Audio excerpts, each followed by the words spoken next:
Afrika Bambaataa, c'est une des personnes effectivement qui a exporté le hip-hop au-delà de ses frontières, puisque avec notamment la petite tournée New York City Rap qui était organisée à l'époque par Actuel et la radio Europe 1, c'était pour la première fois, en tout cas pour les premières fois, on voyait des rappeurs venir en France. Il y avait Bambaataa, il y avait son groupe sous Sonic Force, il y avait Mick Jones, le guitariste des Clash, qui était avec Futura 2000, qui était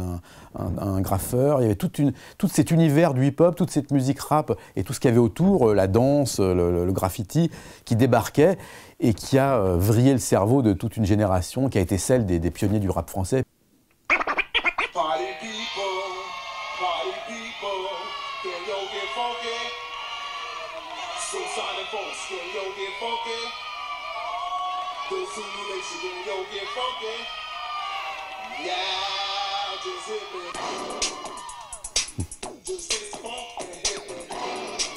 Afrika Bambaataa, Planète Rock.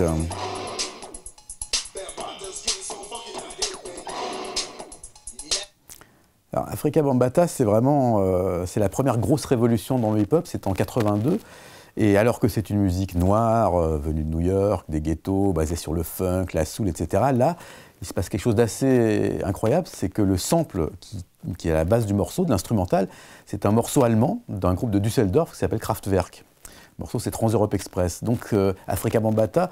plonge en quelque sorte d'office le hip-hop dans le postmodernisme, puisque là, il se base sur une matière sonore qui est complètement inédite. C'est vraiment, pour lui, c'est ce qu'il y a de plus original, de plus incroyable. A priori, ça pourrait sembler être l'antithèse de ce qu'est le hip-hop, une musique noire, mais en fait, justement, c'est ça l'esprit du hip-hop, c'est aller plus loin,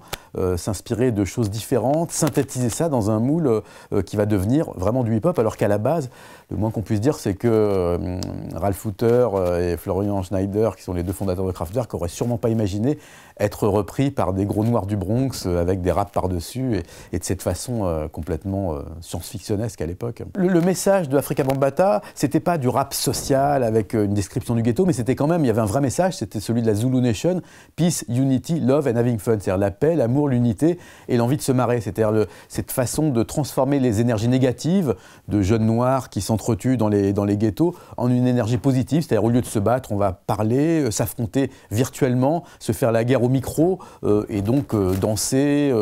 chanter, enfin rapper en l'occurrence, et c'est-à-dire faire autre chose que se faire une guerre stérile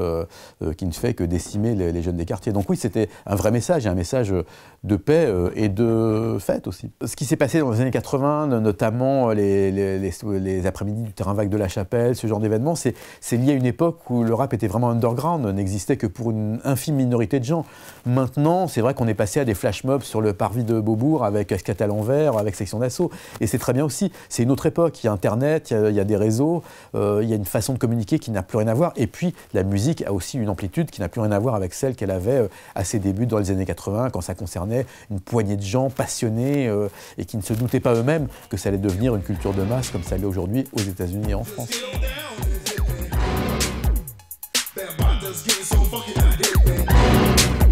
Yeah.